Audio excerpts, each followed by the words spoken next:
Vamos a ver si Teo, a ver si se escucha ahí. Dale volumen a ver si.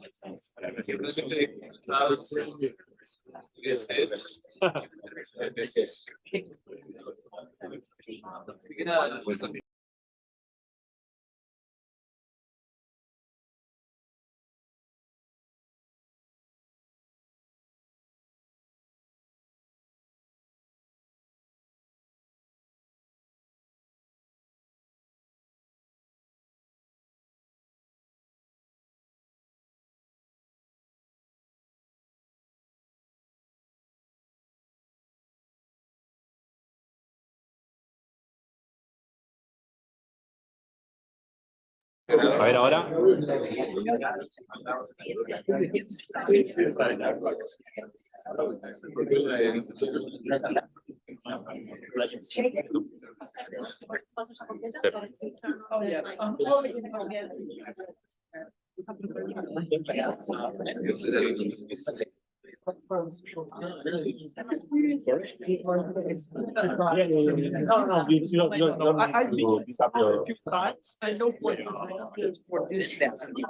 It's like for the environment.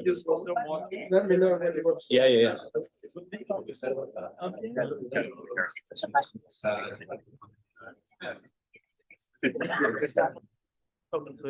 It is always.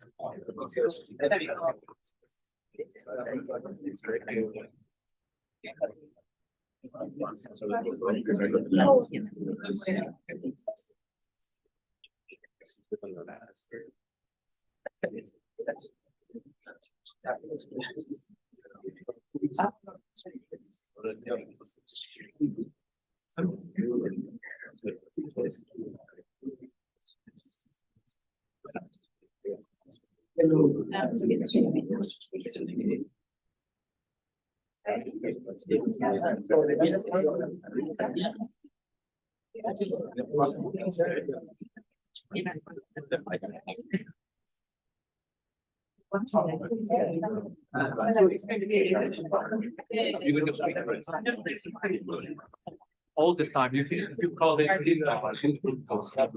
I know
sorry.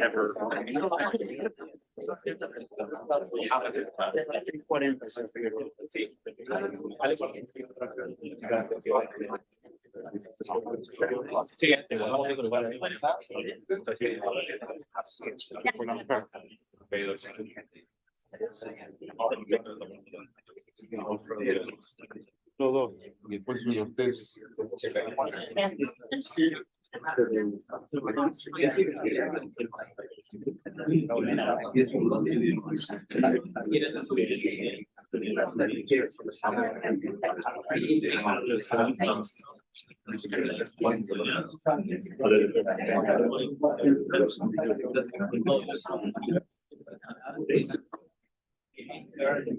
Good evening, everybody.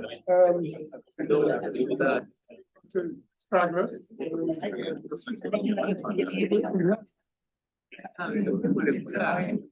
Good evening and welcome to this dialogue ahead of the presidential runoff election in Argentina, which I'm sure all of you know takes place on Sunday.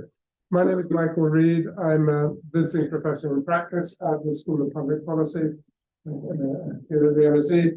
And this event is hosted by Fundar UK, and you will hear in a moment what Fundar UK is, and School of Public Policy.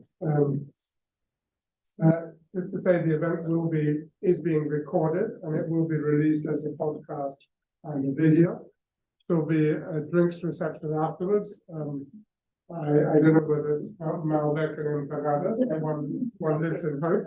And before I introduce our great panel, let me say that I think this is the fact that so many of you are here shows that this is a very important,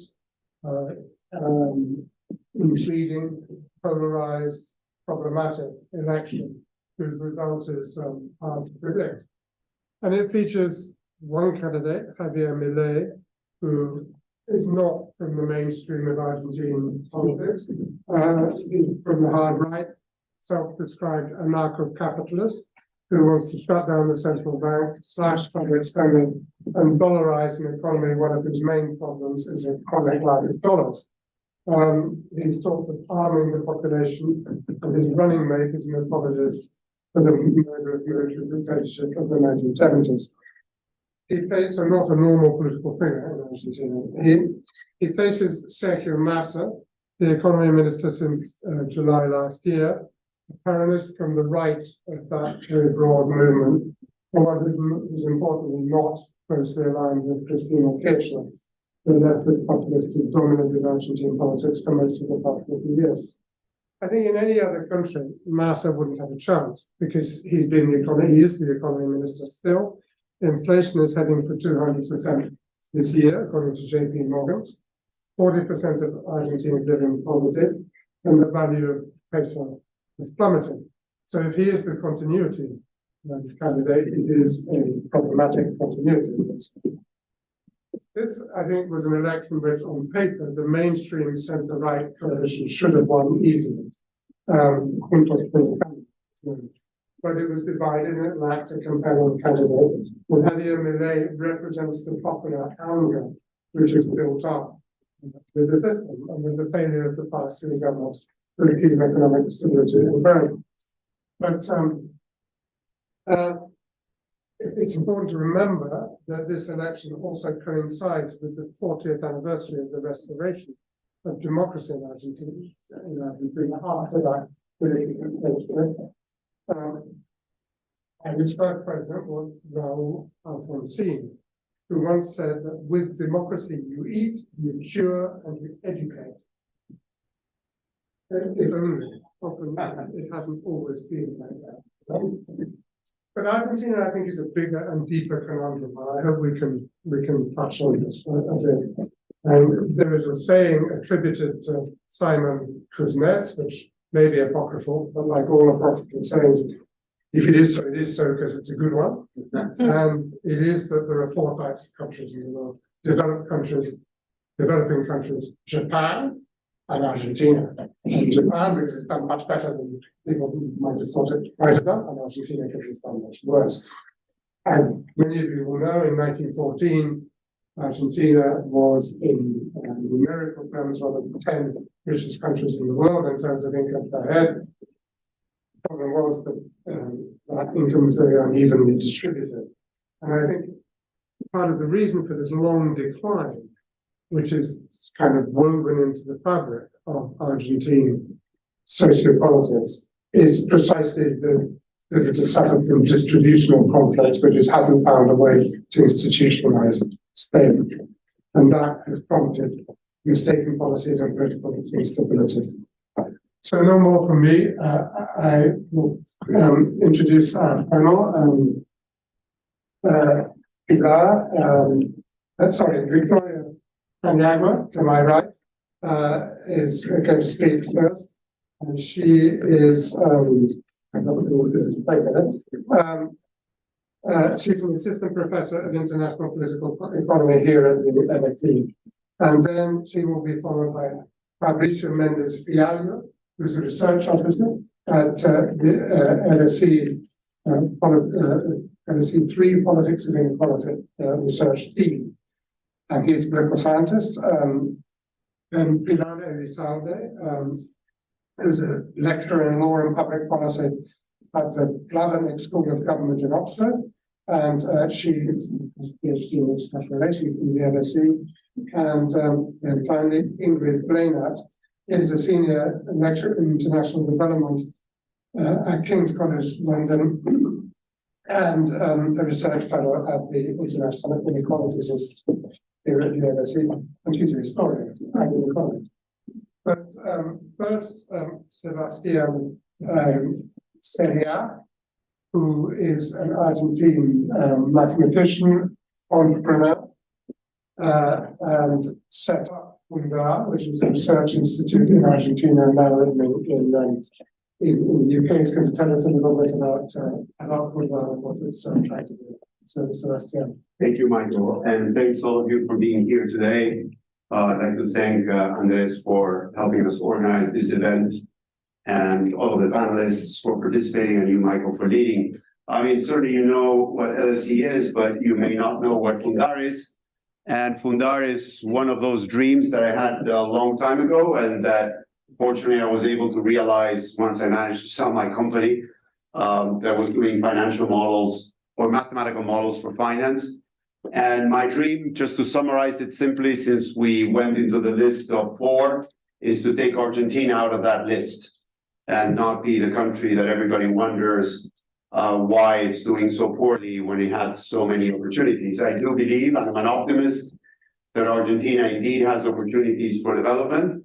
And the idea of Fundar is to think about those public policies, to think about, to do the research, to, of course, figure out what are the elements of evidence and science that can support those public policies, which are the great examples in the world that have applied those public policies to get to a stage of development, and to help Argentina go through that development path that has proven so difficult over the last many, many decades. Obviously, the way to do that in a think tank is to write papers, policy briefs, but also to have quite a lot of influence in terms of incidents. So we have great relationships with the federal government, the provincial governments, and the national government, so that we can actually take those policies to fruition, and we can work with politicians and public servants in terms of making those policies a reality. I live in the UK now. I lived in the US most of my adult life. I grew up in Argentina, and I left when I was 23 years old to pursue studies. I was also an academic at Columbia University for some years. And now I live in London. So you may have heard about Fundar UK. So what is Fundar UK? Fundar UK is the UK branch of Fundar, or actually it's a separate charity, but the main purpose of Fundar UK is to link Fundar and the public policies that we develop in Fundar to the rest of the world, in particular to the UK and to the rest of Europe, to make sure that the insularity that has characterized Argentina and to some extent Latin America goes away, by forging great partnerships between institutions in Argentina and similar institutions all around the world. So the idea of Fundar UK is to some extent to serve in that collaboration between us in Argentina. I forgot to say, but we have about 60 researchers, full-time researchers in Argentina, but to forge relationships between the Argentinian branch of Fundar and several institutions here in the UK and in the rest of Europe. One of the other objectives that we have is to also try to influence the agenda of European and UK entities that, from our perspective, have abandoned Latin America as one of the key topics of interest. We believe that Europe and the UK in particular need to pay more attention to Latin America, and given how the geopolitics are developing in the world, it's very important that that relationship changes its nature, and there's a true collaboration between Europe and Latin America. So part of the ambition for Fundar UK is also to help in bringing that agenda to the middle of, or to the center of European and UK politics. So with that, pass it on to Mike. Thank you very much. That's going to sound like a really welcome initiative. So firstly, Victoria Paniagua is going to tell us how Argentina got to this point of attack and what the election might mean for Argentina. Thank you, Michael. Well, first of all, thank you very much to Sebastian and to the Fundar team for organizing this event. As an LSE assistant professor, it's my great pleasure to see such a level of turnout in this event and the number of colleagues, friends, and people that are interested in discussing the current situation of Argentina, how we got here and where we may go. So that's the way in which I have divided my little presentation for today. So basically it's three parts. Where are we? How did we get here? And where did we go from here? I will stick to my notes so that I don't run over the 7 minutes that I was allocated. So where are we right now? I will take the first few seconds to provide some context for the audience, the international audience here at the LSE that perhaps does not come from Argentina or does not follow the Argentine case closely like many other people. So if one had to summarize the long history of Argentina, one could say that the story of Argentina is that of structural volatility, both economic and political. And the last 40 years of democracy, like before, were marked by what seems to be a difficult to solve distributive dissent or distributive dispute. And these 40 years were not able to fix that structural volatility that has long roots in the even if we go back to the 19th century history of Argentina. There have been ups during these 40 years, and there have certainly been downs. And it seems to be the case that the downs have been much deeper than the ups.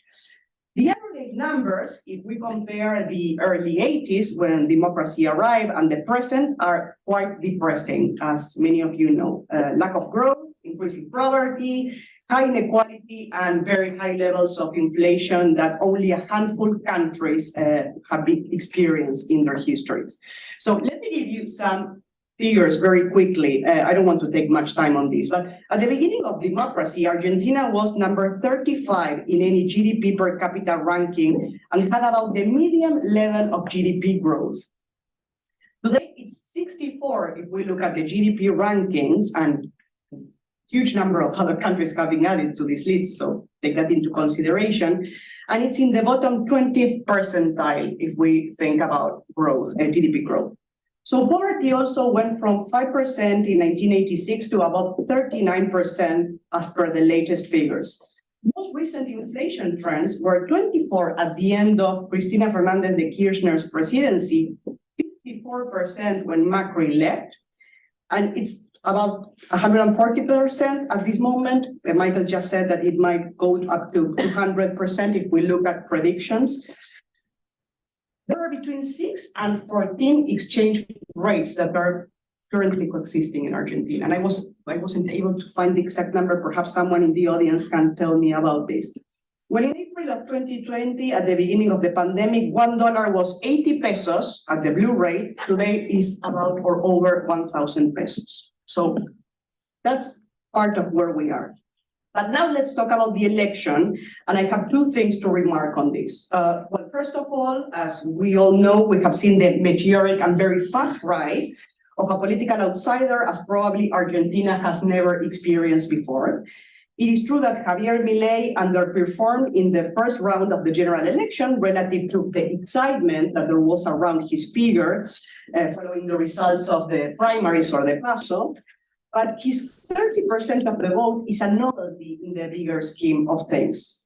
Interesting fact here, he actually underperformed in areas that were previously fertile for challenger parties and overperformed where it was a priori unthinkable that he could do well. And we can talk more about this during the Q&A. I have seen a couple of faces here that are experts in electoral behavior, and I would like to hear from them. The second one is the recovery of the incumbent candidate Sergio Massa following his poor performance in the primaries. Although one has to remember that this is still one of the worst performances of a united Peronism in first-round presidential elections ever.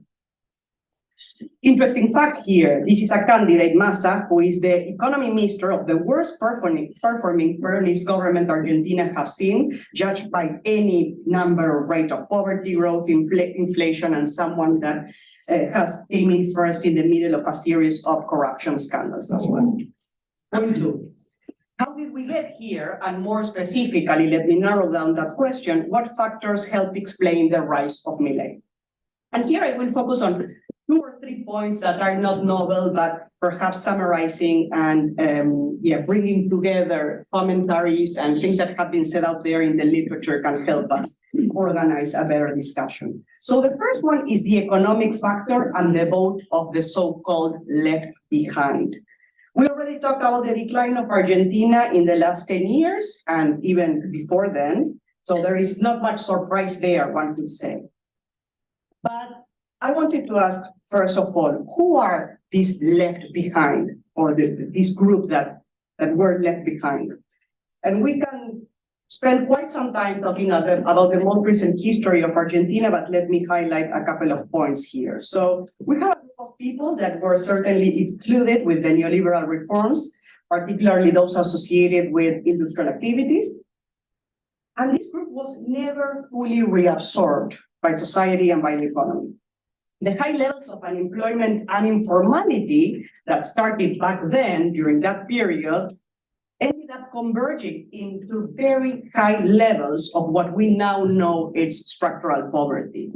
Of course, then we have the 2001 crisis, the end of the convertibility plan, and a series of events that ended up leaving outside even higher or larger portions of the lower income sectors as well as from middle income classes. And yes, there was a notable moment of recovery throughout the first part of the Kirchnerist years, and what some have called a process of reincorporation of some of these sectors in society. But this process, now we know, quickly reverted in the years that followed the first period of the Kirchnerism, with administrations from both sides of the spectrum really underperforming. So no, it's not surprising, I would say, that voters seek new alternatives outside the two main coalitions of government that we've known for the past 10 or so years. A second factor we need to refer is the cultural backlash type of explanation, or the batalla cultural, something that I guess Fabricio will talk about because it's a prominent argument when political scientists have tried to explain the emergence of populisms in Europe. And I think that unlike what happened in Europe, where these post-materialist values type of counts manipulating the rise of some populist experiences, in Argentina, the big factor we now know is the economy. However, one has to remark that Milei's alt-right type of narrative against feminism, LGBTQ plus groups, against climate change, among other things that are part of his quite astonishing speech, has found echo among a part of the electorate, and this is particularly young male voters. And this is a phenomenon I do think is more surprising and that I think we should be following closely as well. Third point on this, when explaining sentiments among Trump voters, I wanted to bring into the discussion the works by Kramer and Hochschild, who have talked extensively about emotions such as resentment and alienation. And I do think that this is also part of the Argentine story. Resentment and alienation by large portions of our society. People are angry at a political class unable to successfully govern the economy for over a decade of decline. And Milei, with his spectacular criticism of what he calls the casta, the political establishment, and so on, has managed to capture the imagination of these disillusioned voters. This is a very classic populist living strategy, pitting the people against the political class. And I am sure also Fabricio will expand on that because it's his expertise studying this type of populist movements. But I wanted to say that the brilliance of Milei's move is that it destroyed the strategy of the mainstream opposition coalition because it very effectively reduced that salience of the Peronist, anti-Peronist cleavage of Argentine politics, on which the entire Juntos por el Cambio strategy has relied on since 2015. Final larger point on where do we go from here, and I have to start by saying that I really have no clue, but there are 2 points that I would like to bring to our discussion. One is that both coalitions, Kirchnerist Peronists on the one hand and Juntos por el Cambio on the other, have shown an huge incapacity to generate new leaderships. Examples of these are, as you might know, Alberto Fernandez administration and the internal conflicts that were made very explicit during these last 4 years. But what we are also now seeing is happening at the inside, very inside of the Juntos por el Cambio coalition. The second point is the role of the business elite, and this is a point I feel very strongly about because this is part of my research, and I think it's crucial for us to think about. So political elites are not the only responsible actors here. Where are our business elites? What do they want? What is their plan? I really wonder this. It's something that I explore in my research and I still cannot understand. Like among the political class, the business class has also a lack of good leaderships, to say the least. All in all, I think that a consensus at the elite level that helps break this pendulum that Argentina has been experiencing for the past 40 years is much needed. And I am going to say something that might be very obvious, but that is that consensus needs to involve a clear plan in terms of recovery and certain very basic guidelines on how to put Argentina in the path towards inclusive growth. I think I will leave it there because my time is up, but I'm happy to continue the conversation during the Q&A. Excellent, thank you very much. Fabricio, you're going to tell us a bit more about the Good evening. Thanks for the invitation. I'm afraid this room is too full of Argentinians for me to be safe here, but yeah, you're simply saying congratulations on the World Cup last year. So now I can start. Of course. But well, I will take a step back from what Victoria said, and I'll try to put the Argentinian case in perspective, especially comparing it to what's going on in Argentina, in Europe and North America especially. And why I decided to take this as the core point for my intervention here. Recently, I attended a presentation from a colleague who was sitting in the audience in a seminar here at LSE on the Argentinian election. This colleague has been carrying surveys for years on the rise of delay and what's going on in Argentina. And the audience in the seminar was full of colleagues who were very attentive, very concerned about the rise of the far right around the world. But I could see in their face that many times they struggle to see how the rise of Milei connects to the rise of the far right in other parts of the world, because he's a very peculiar political figure. In the same way that Bolsonaro in Brazil is also a political figure that sometimes do not fit well in what we usually call the far right. And the European media is not necessarily helpful in help non-Argentina, non-Latin American audience to understand what's going on. Because, for instance, the day after the first round, the headlines in one of the reports in The Guardian was far-right populist Javier Milei fails to win first round of Argentina's presidential election. Okay, we all know what far-right means. But if you're an European or if you're an American, you hear this expression and you think of Donald Trump, you think of Viktor Orban, you think of Marine Le Pen.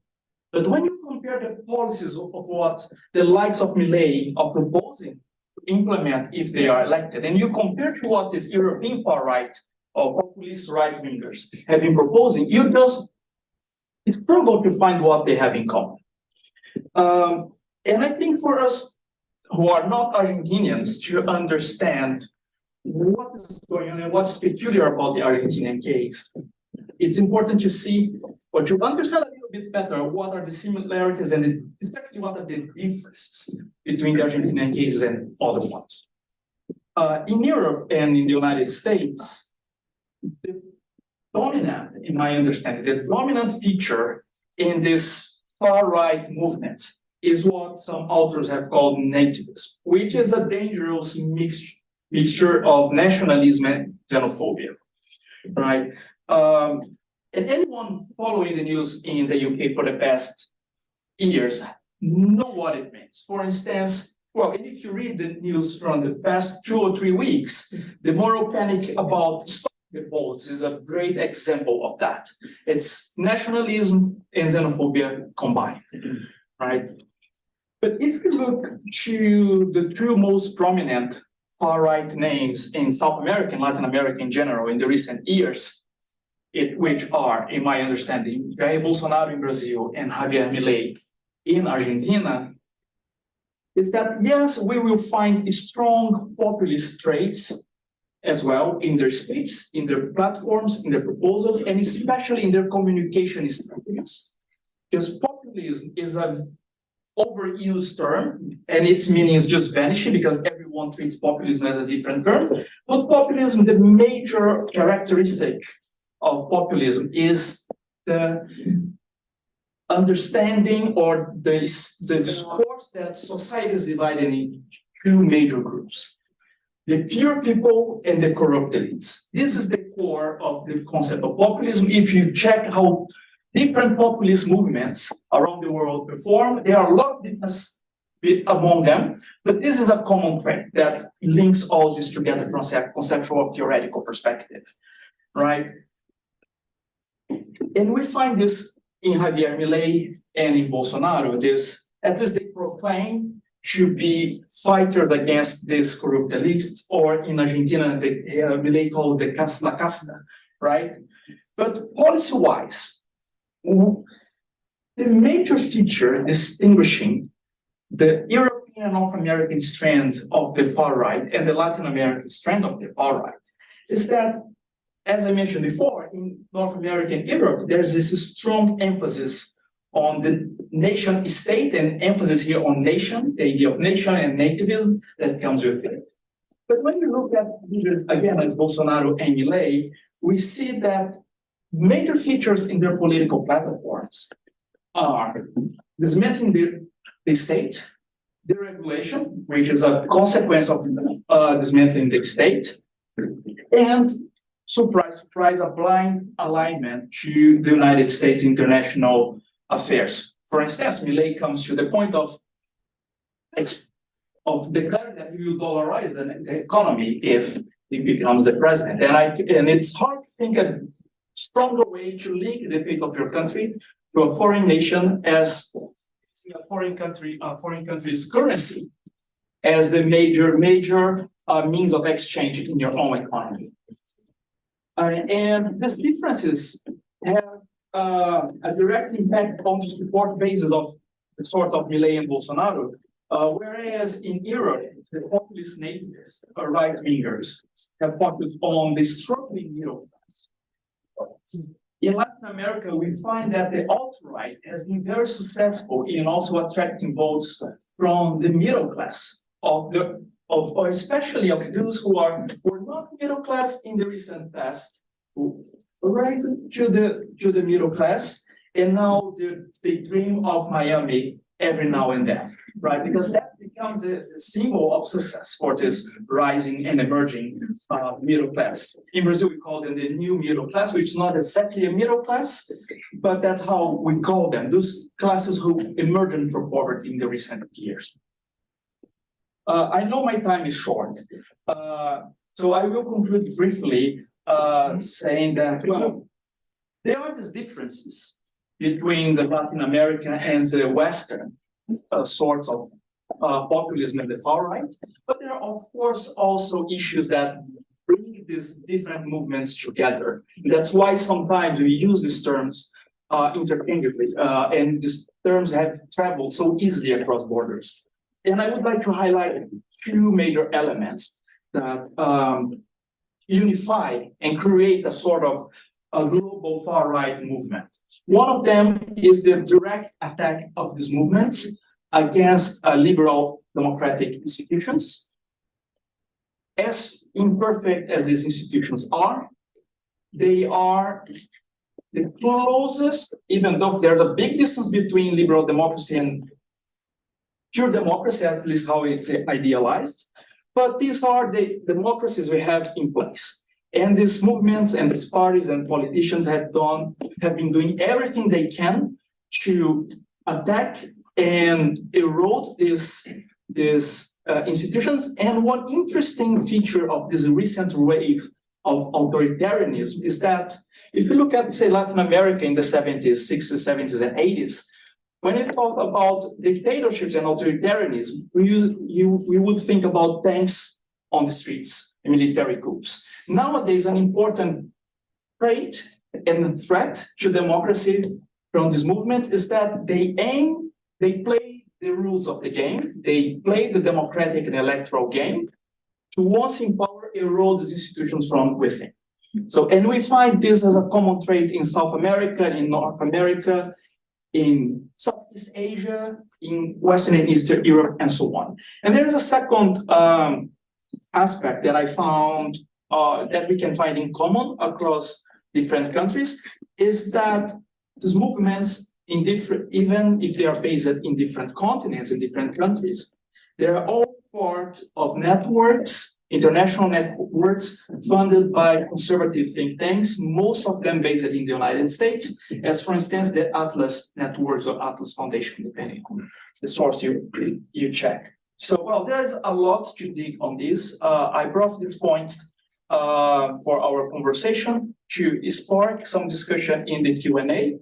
But yeah, the main message that I wanted to bring is how it's important to put what's going on in countries like Argentina in perspective, because as we are in London now, and if you chat with colleagues in the UK and use certain terms to refer to politicians like Milei, they may build a completely different figure in their minds because their references is different. They will look at how these movements have been growing in places, especially in Eastern Europe. But what's going on in South America is different, and it's important to think of, to take these differences seriously for us to understand what's going on globally and to understand what's going on in Argentina specifically. So more about this on the Q&A if you're interested. Thank you very much, Fabricio. I must say, I think you've accurately described the way in which Milei is kind of rather unique in the combination of kind of authoritarianism and the kind of US style libertarianism, which is not written in many of the others. I think it's a rather incoherent mix. It's been effective. Now over to you, Pilar, and you're going to talk about the possible impact of the Milei presidency on human rights and foreign policy. Yes, indeed. Thank you all for your presentations already and everyone for your interest in this election in Argentina. So I will talk about the question that Victoria was talking about last, where do we go from here, or where we may go from here. And I will focus on a potential Milei's government and what that will mean for foreign policy and human rights. So Fabricio was already mentioning that for foreign policy, Milei proposes that his main allies are going to be the US and Israel. So of course, dollarizing the economy means in some way subjecting yourself or becoming like a colony of the US. And this alliance with Israel, and Milei has announced that one of his first policies would be to move the Argentinian embassy from Tel Aviv to Jerusalem. Very like copy-paste from Trump. So that is not something completely new to Argentina. There was a lot of fascination with the US in the 90s, some fascination during Macri's government, less in Kirchnerism, but there's nothing completely new there, except for the dollarization of the economy, of course. Where he brings something, where he may bring some big changes, have to do with the relationship with Latin America and with China. He very openly expresses his despise for communism and socialism in his own words. And he clearly is not going to be strategic about the relations of Argentina with the world, but he's going to be led by ideology. He says he doesn't want to have a relationship or any communications with Lula or with China. And here it's a big problem because these two countries constitute 40% of the trade of Argentina. So one may ask, like, how do you survive and find development and get out of poverty and inflation if you can't have dollars from trading with foreign partners, especially your main trade partners? So that represents a big challenge. And I think the experience of the British with Brexit maybe shows like how difficult it is, like to be out of such a close trading relationship. Also, probably it's very expected that he's not going to join or accept the invitation to join the BRICS expanded, which is supposed to start in January 2024. And this represents new opportunities for trade and exchanges with for South-South cooperation, independently of the ideology of the countries that are involved. And so that's what I mean, that this government wants to join that, and they see it as a strategic partnership, but Milei probably won't pursue that. And he has even talked about Mercosur as a very defective institution. It's not really clear what could happen on that, because he would need to denounce the Treaty of Asunción, which seems a bit complicated according to pursue, but he can undermine the institution completely and just let it die, the collaborations from Argentina. So clearly, in terms of cooperation within international relations, Milei is not fond of that. He's not easy to talk with. So it's hard to imagine him representing Argentina in diplomatic fora. And something that we could expect is Argentina losing a lot of the protagonism that it has won in some of the fora, especially in those related to human rights. Argentina has been has the presidency of the Human Rights Council. The first prosecutor of the International Criminal Court has been an Argentinian. This is an area where Argentina has been very prominent, spearheading agendas and making big contributions that are recognized by the international community, like proposing and working for the International Convention for Enforced Disappearances. So there was a lot of protagonism that will probably be lost. This leads me to the connection to human rights, to the second topic on human rights. Milei has, first, I should note that the human rights package of truth, memory, justice, and reparation is what is associated in Argentina with the words human rights. All the package of socioeconomic rights falls more under the umbrella of social justice. And maybe that is a problem of the governments over the years, that they couldn't separate that or bring to the society the idea that human rights are broader than just this agenda, that they are all equal, interdependent, and universal human rights. So when now Milei if he talks about human rights, he probably refers to that. To the rest, he can refer to as social justice. So I think Milei, he has talked a lot about rights, and that's why I want to address this also from the perspective of law and public policy, which is what I work on. So he brings a new framework of seeing rights as privileges. So he's changing the narrative. Rights are not law, they are not values, not even moral aspirations. He's changing the language from a legal language to a market language. The other side of rights for society is not a duty that we have to each other, but it's a cost. He puts it as such. And for the state, it's not an obligation or a responsibility as we would frame it in international law, but is seen as a burden on the state, right? So here he's changing that narrative, and that goes really against the commitments of Argentina with international human rights law, and even those that are included in the constitution, because there are different rights enshrined in the constitution apart from international treaties. So he's moving from the legal to the market language. On this package, truth, memory, justice, and reparations, that Argentina has made so much progress over the last decades and is seen as an example for many countries. Suddenly, we have this denialism from his vice president, and he starts denying current consensus that, such as there is no consensus on the development path. there were some consensus and some state policies, and there was at least on the superficial level, there was a consensus that we don't question the number of disappeared people, or we don't question the narrative of what happened in the dictatorship. So he opened that box by saying that there was a war. He's seeing the perpetrators of the crimes during the dictatorship as victims. When I say he and his party, right? And he talks about a war during the last dictatorship and excesses that the military has committed. So although on the surface there was a consensus of never again, it looks like there had been voices that were dormant and that now are feeling empowered to be louder and louder, and that they have been reactivated and politically mobilized. So he uses an inflammatory language against the leftists.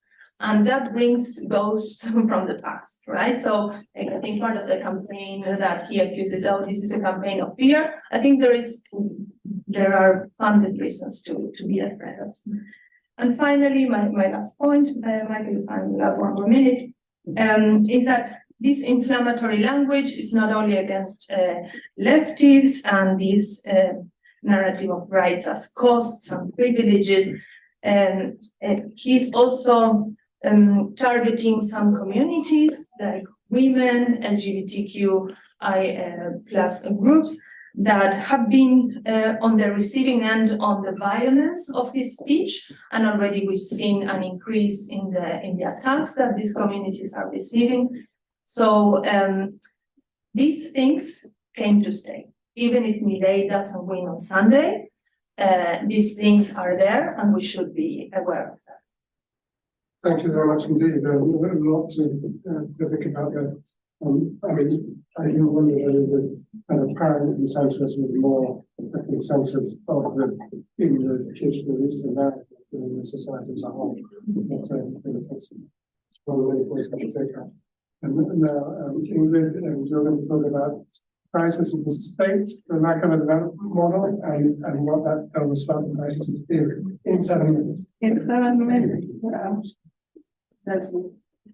So I want to go back to some of the things that Victoria was saying. I want to start by discussing what I think the two candidates reflect. I think Milei's chances of becoming Argentina's next president stem from the country's current economic and social crisis. The situation is well known, and you introduce a lot of the data there. There are impossibly high levels of inflation, there are impossibly high levels of foreign debt. There is an exchange rate policy that discourages exports and incentivizes tax evasion, and most importantly for the electorate, a rampant inflation that disrupts economic lives of firms and households. In this context, real wages, incomes, pensions all suffer, and at the same time, as you were saying, there are high levels of informality and precarity, while the majority of the population struggles to access healthcare, good quality education, not to speak of transport and housing. Uncertainty really is not an abstract category among Argentines. Most people struggle to make it to the end of the month, and not just to make it, they struggle to figure out how to make it to the end of the month. And they do this in competition with one another without much grounds for cooperation and solidarity. Milei then, to me, represents this individualistic struggle for socioeconomic survival. This is particularly acute, as you were saying, among the informal sector, the self-employed, but I would argue that for most Argentines, life has become continually, chronically traumatic.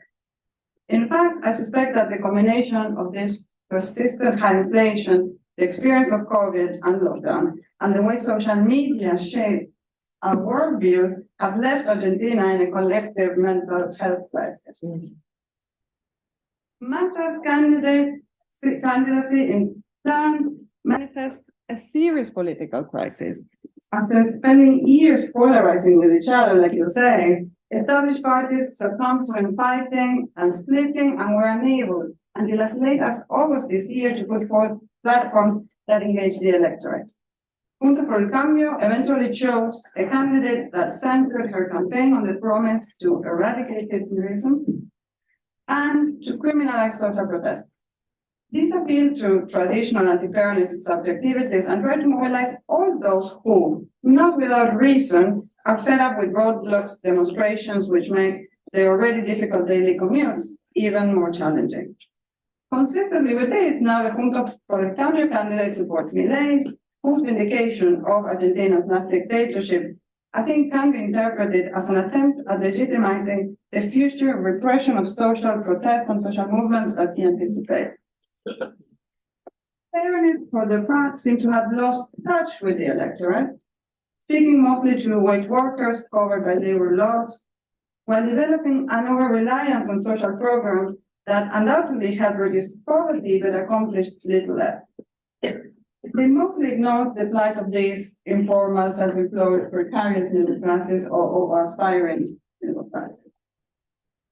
This political crisis then combines with the crisis of governance, which is most obvious in the failure to control inflation, but which is also obvious in many voters' perception that existing public services, for example, are not worth protecting. Now, and then you're going to have to bear with me as a historian, these two sets of crises, the socioeconomic and the political and governance crisis, to me are better understood as two sides of the same coin. We are, I think, facing a crisis of the state. We don't really have time. I will try to stick to my 7 or 10 minutes. When we really don't have time to fully develop this line of argument, which would require us to ponder the question of how best to understand power in our historical present, there are a few points that I do want to make. I think in Argentina and in Latin America, we can speak of two periods in which we can identify two different coherent forms of the state. The first one from the consolidation of the republic in the late 19th century to World War I, or maybe up to the Great Depression, and the second one from the 1930s all the way to the debt crisis of the 1980s. Now, the first coherent state was tasked with managing the integration of the territory we call Argentina into the international system of trade and investment that was dominated and articulated by mostly British, but also American, French, and German capital. And that system was articulated by these businesses with the support of their governments. Now, this state had to guarantee orderly conditions for business, for what you called in your flag order and progress, that we call peace and administration, and many other countries in Latin America did the same. And this was for the sake of foreign capital as it operated within the borders and for the sake of its dependent partners among the agro-exporting elite. The state also had to manage this relationship between foreign capital and domestic businesses. And as the economy grew by means of export of primary goods, the imports of manufacturers, capital, and technology, the state would also be able to accommodate the interests of a growing middle class and to manage the relationship between the elite and the middle class. It might be worth noting that any failure to do so, to manage all of this relationship, any disorder that could hurt serious commercial and financial interests, could invite military interventions, though most of the time the threat of such interventions sufficed. The diplomatic expression of this was the Monroe Doctrine with the Roosevelt corollary. Now, the state in Argentina and in Latin America was successful in its own term until World War I and with some difficulties until the Great Depression. A version of this state is what Milei celebrates, though I would argue his understanding seems quite limited. Now, the second coherent form of the state was the product of the crisis of capitalism, World War I, the Great Depression, and World War II. As international trade and investment contracted, it created protection, natural protection for domestic manufacturers, but at the same time, foreign powers could exert less control over Latin American countries, especially the larger ones. Domestic businesses then increasingly resorted to politics, their influence on economic policies to make profit. In the 1920s and especially since the 1930s, governments managed multiple exchange rates, gave tax benefits, subsidies, and poured resources into infrastructure to the benefit of industrialists, kickstarting an improvised process of import substitution, while for a while attempting to also support all agro-export elites. The state that emerged in this period and then consolidated after 1945 can be described in this sense as state capitalism, in the sense that it was to a large extent publicly funded, but it was privately profiting. Now, the state had to manage the relationship between foreign capital and domestic capital, especially as the region continued to import technology, mostly from the US, and to also import intermediate and capital goods to support industrialization. It also had to manage the relationship between different types of domestic capital, and because industrialization and growth came with less conflict, it also had to learn to manage the relationship between capital and labor, and between labor and the popular classes, especially the urban poor, a group that was growing with the migrations that this growth incentivized. Now, this was developmentalism in Argentina and in the rest of the region. And this was, to me, what gave legitimacy to the state. And what gave legitimacy to the state was this effort to grow the pie bigger so different groups and classes could take a bigger slice.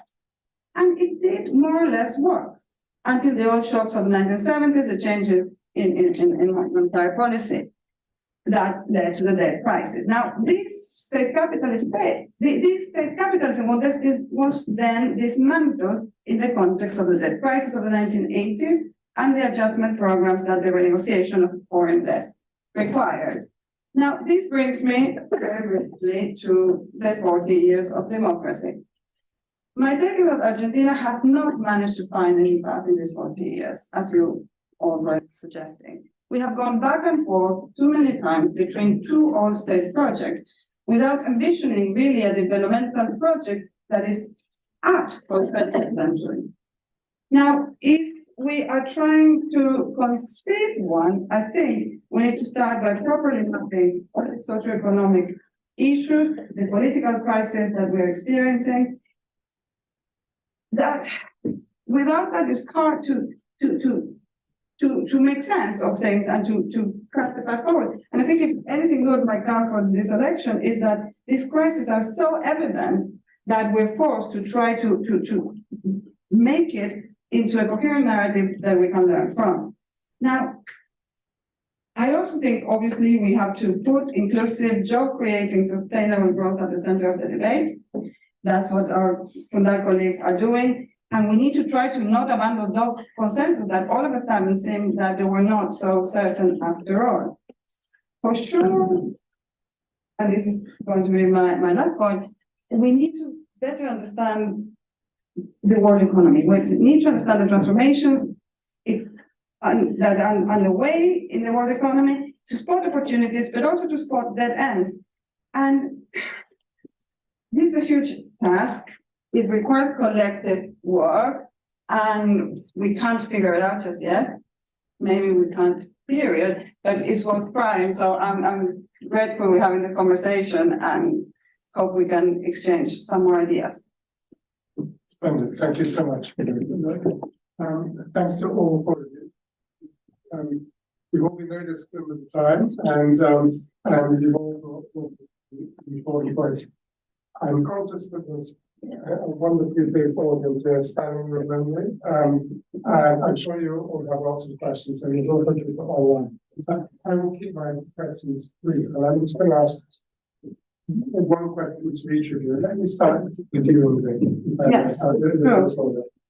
I mean, I think for the outsider, what stands, I mean, you talked about lots of things which apply to Latin America in general, but what stands out about Argentina is its apparent incapacity to do the basic stuff right. I mean, the rest of Venezuela apart, the other main economies in Latin America have accepted a macroeconomic framework that delivers, broadly speaking, stability, and in which you have independent central banks who deal with inflation, as they have just been doing for the last year or more.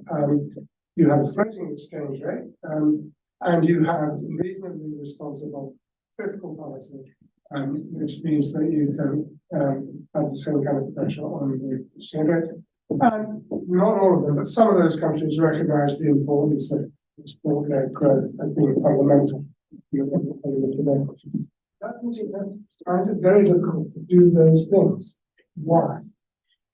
Well, I think Victoria and Fabricio were raising points that go towards answering your question. I think one particularity of Argentina is a very high aspiration society. So this resentment that we see among the electorate is partly connected to those high aspirations. And it's also a highly mobilized society. So we have traditionally very strong unions, very strong civil society in general, and very strong social movements. And it's impossible to govern without incorporating those groups. So in other countries, it might be easier to create some discipline. In Argentina, it's very difficult. And that's why I am concerned about what might happen. And I cannot see how certain proposals can be implemented without serious levels of repression going forward. So you see Millet as a kind of Martinez de Oz. I don't know. I don't want to make that comparison, but I don't even know Millet knows who he is. But if you try to dollarize, if you try to suppress rights, if you try to privatize everything, if you try to remove subsidies, what is left is a society that is what he desires, the jungle of everybody against everybody. Okay, How can okay, let me ask a couple of slightly different ones. Argentina has a tax take of around 35% of GDP from memory. There's public spending around 38 to 40% of GDP. And yet it has already declining services. There's a phrase in recent book by Carlos Pagni about Pablo Urbano in Buenos Aires. So, Excuse me, could you speak slightly louder, please, if it's possible? sorry, I think maybe the microphone's a bit too far away. Yeah, It's hard to hear. I'm sorry about that. So in the recent book by Carlos Pagni, he says that Perón was about the inclusion of workers, and the Kirchners were about the administration of poverty. And so this state doesn't work, and yet it's very, very expensive. So how can you reduce the level of subsidy, which is at the heart of this, in order to create a more effective state with that mobilized society? Well, with a development program that can create growth and then can distribute the effects of that growth. But I think you're right. I think whoever wins, there's going to be some macroeconomic adjustment that will try to tackle the impossible high levels of inflation and some of this fiscal deficit that you're referring to. I don't expect for a second that that's not going to be at the center of next government's program. Yeah. Okay, Pilar, you mentioned the likely shape of Millet's foreign policy if he becomes president. And I was thinking about Bolsonaro when we were talking about foreign policy, because Bolsonaro, of course, started out with the same kind of foreign policy, in which he followed the Trumpian line of hostility to China and agribusiness through Brazilian Congress, forced out his first foreign minister and forced him to change his policy. And Bolsonaro ended up with a regular Brexit. Would a kind of similar dynamic apply in Argentina or not necessarily? Something like that could happen. It's really hard to predict. I don't think that we know who the foreign secretary is going to be. I don't know if anyone has any inside info, but Diana Mondino. Diana Mondino. yeah. So sorry, I missed that. Yeah, but yes, and this party hasn't been in power before. And it's not coming in a formal coalition, like it's coming now with some support from Juntos por el Cambio after the first round, but it's not a formal coalition, right? So we don't know how much he really owes to Juntos por el Cambio or the side of Juntos por el Cambio that is supporting him. It's really hard to predict. I wasn't there. Yeah. Yes, it's very hard. But definitely, he will be constrained by this fact that, how are you going to cut relations with, or diplomatic relations with the closest trade partners. Like what he says is that he doesn't want for the state to trade with them, but that private actors would be able to do so. Like he would allow that. And what was he was challenged in a debate on Sunday was like, yeah, but you still need the state intervention to fix the tariffs and so on. So he showed either no real knowledge of how things work in the world, in the rules-based world where, yeah, states are involved in that. As well as they used to say, Britain code follows the flag. Fabricio, I mean, let me put this politely. There are reasons to question Milei's mental health. There are reasons to question what he thinks, whether he likes the position he's got himself into, whether he's comfortable in that position, in which he might have to run the country instead of actually just being on TV channels camping against the status quo. Do you think he would last 4 years if he wins? Well, the short answer is, I have no idea. My best guess is it will depend a lot on the groups tied to him if he comes to be the president. Because sometimes there's this idea that presidents may have more or less leeway once they're elected.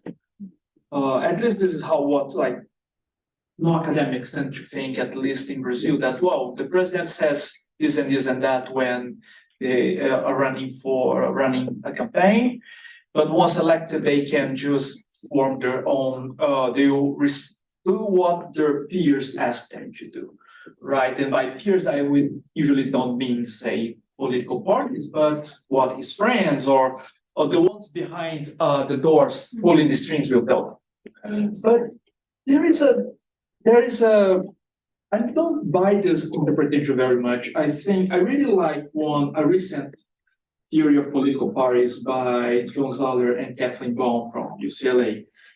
That is very simple in what they propose, which is the groups in the coalition, they will frame and constrain what policies an elected president can do. This theory was developed in the United States, but I think it travels relatively well to other presidential countries, presidential systems.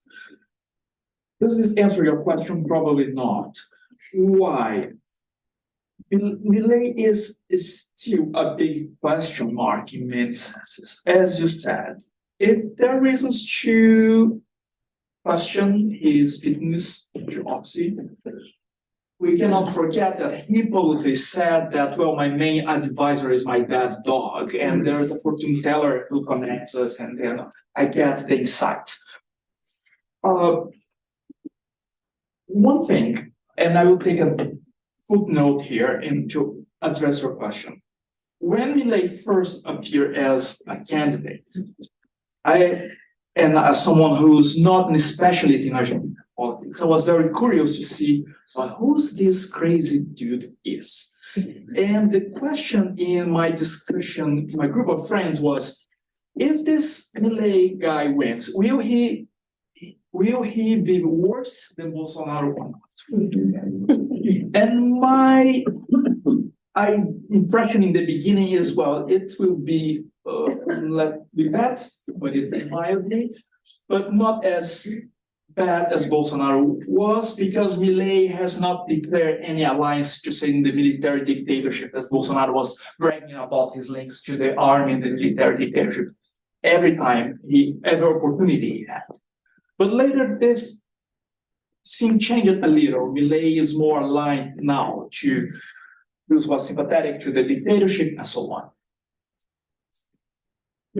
If Milei really tries to implement the agenda he says he will, which again, that's why I mentioned the political parties theory, he will be certainly constrained by the more moderate conservatives, and he may not be able to do what he's saying he will do.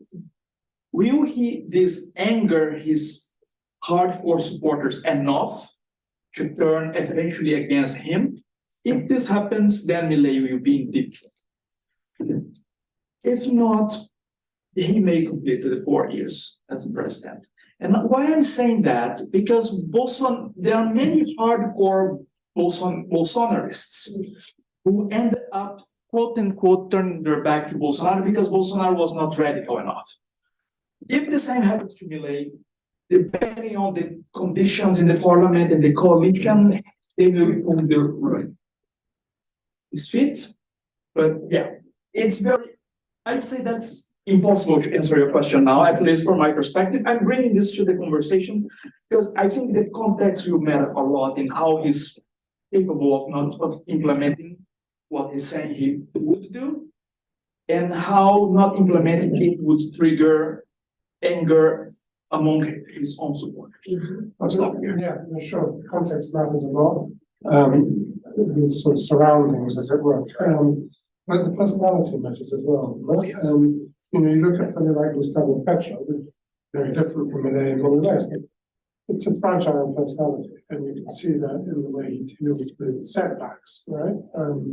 There's a lot of commentary for you. One just, he tends not to turn up to events and things like that. And then one is without Milei in that context.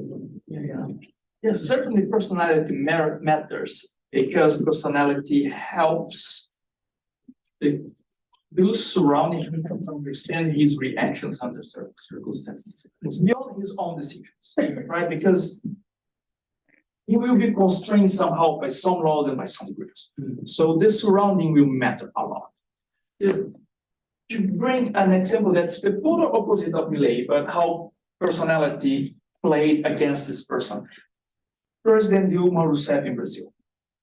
He is certainly one of the most dedicated politicians who ever sat in an executive office in Brazil. And I say that because I have close friends who worked with Dilma.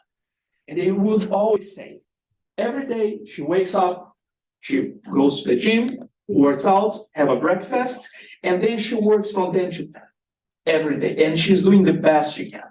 But Dilma had and has a sort of stubborn personality, right? And this came with a cost. Her reluctance in forming coalitions and eventually conceding here and there, even if in the margins, was enough to turn a large part of the Brazilian Congress to vote against her in her impeachment, right? Because she was unable to play the games, at least from the mouth out, right? So the personality matters, but Milei is such an idiosyncratic person, to say the least, that it's very hard to know who will be really take him seriously and among the political leaders and what he says, and maybe he will. There's some expectation that it's more a lot of talk and not a lot of walk, so to speak. But before inauguration, it will be very hard just to know how his personality will play with the politicians surrounding him. But yeah, definitely this can play a role because it played in other contexts, right? Okay, Victoria, we have hardly mentioned Sergio Massa. Good point. 99% has been about Milei. He might well be the next president. I would say it's at least 50% the next president. So tell us what your expectations were in Massa would be. I spoke to him last year at the same time. My reaction listening to him is that this is the first time in a long time in Argentina where I've heard a kind of Menemist discourse. It reminded me of Menem's Spanish feminism. But he would have to deal with Axel Kicillof, who had a very, very good election and who has a strong power base in the Buenos Aires province. So So tell us how you would see the broad outlines of the matter. Yeah, so I guess two or three things. First of all, as we were saying, Massa has also been a surprise, right?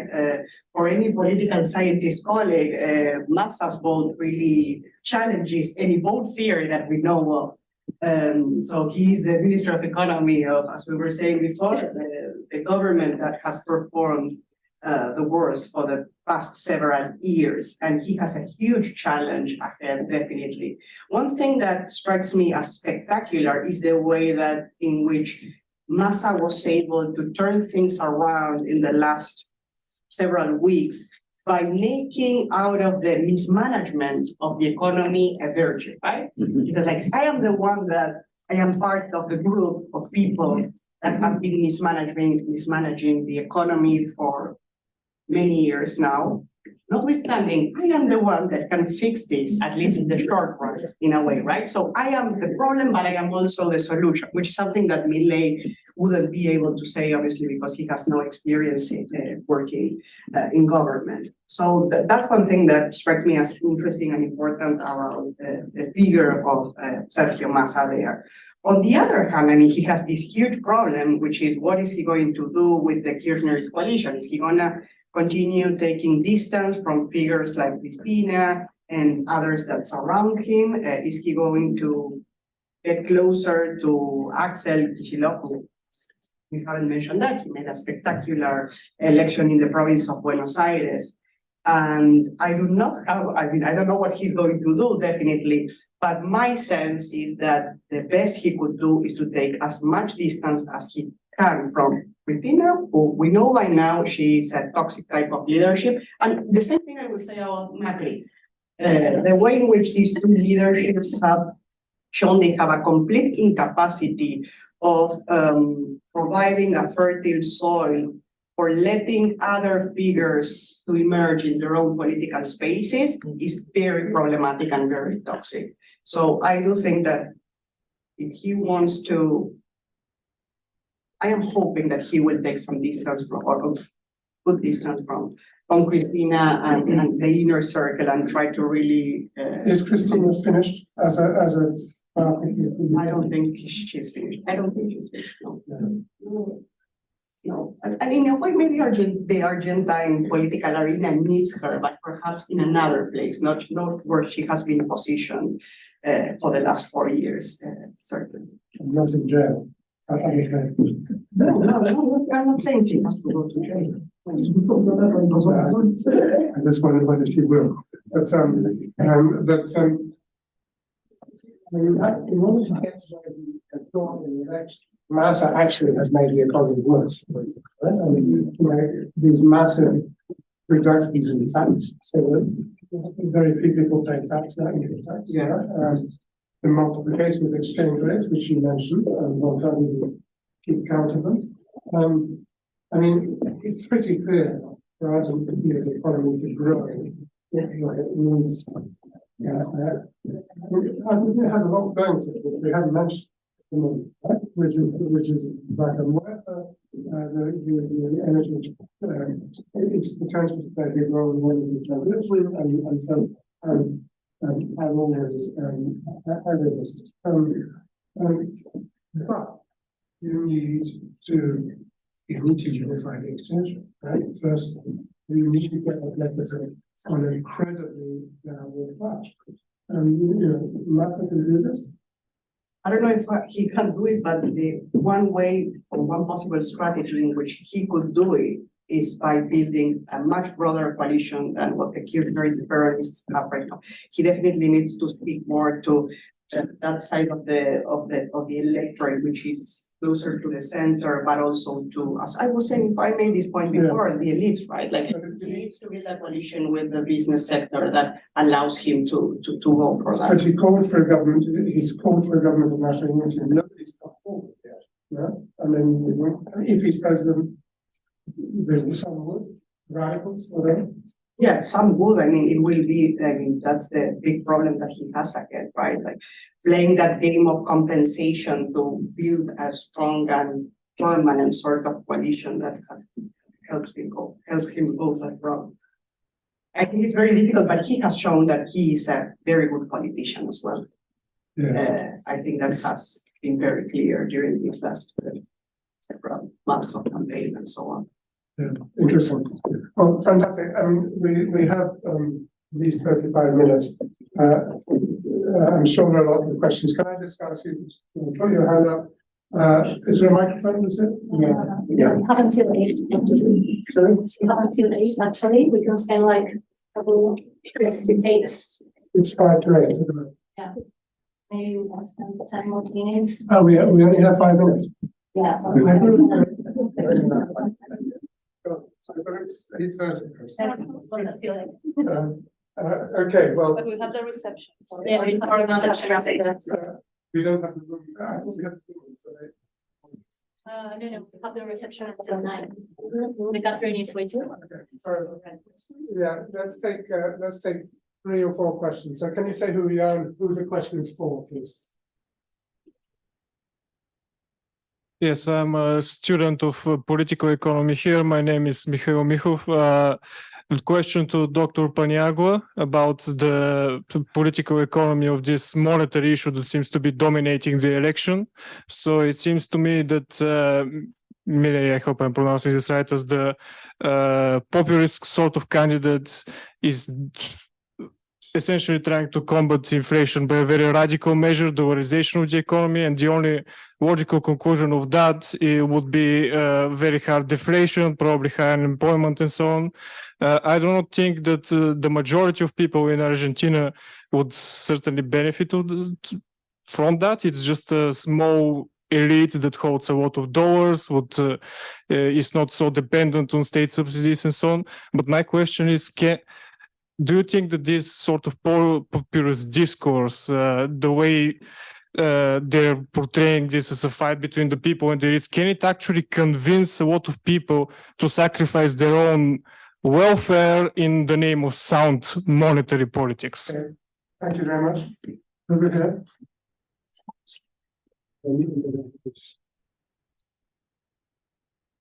Hi, my name is Joel Rabinovich. I'm a lecturer in international political economy at King's.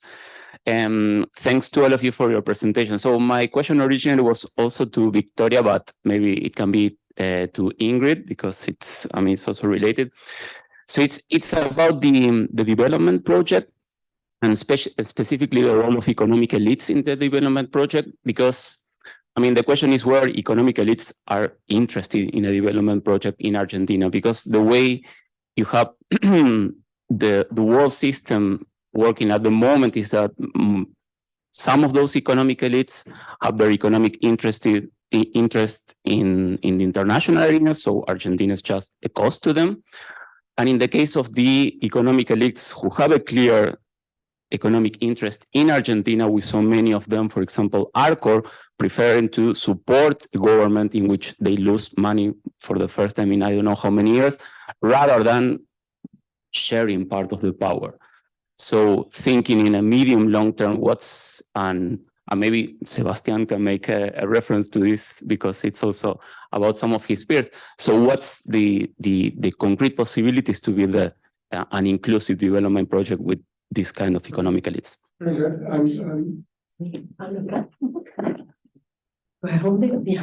Hello, my name is Valeria Brusco. I'm from the National University of Córdoba, and maybe hi Vicky. It's a question of economics again. I'd like to learn what is the discussion in Europe and some other democracies, because we're thinking about shortcuts of subsidies, for example, but is anyone thinking about more taxes for the rich? How could we talk about all these problems in Argentina connected to, for example, Meloni's charging the banks? And how are these agendas connected, if so? Or are we always going to speak about cutbacks? And that's my question for the general debate, because it's about inequality, and I'm worried about that. Very good. Well, Yeah, I will try to tie Valeria's the question that was asked. So I will reverse order. So on the role of economic elites and inequality in the developmental project. So here I'm gonna make a point I feel very strongly out. I think that the Argentine business community is highly fragmented. And this has been a very big problem for many, many decades now, and we can even go back in history. And but like also Ingrid was pointing out, early stages of the creation of the Argentine state. But this is a huge problem because our business community cannot arrive to a consensus or an agreement on which is the path, the developmental path with inclusivity, hopefully, that Argentina has to follow. It's been a history of struggling between different sectors within the business community.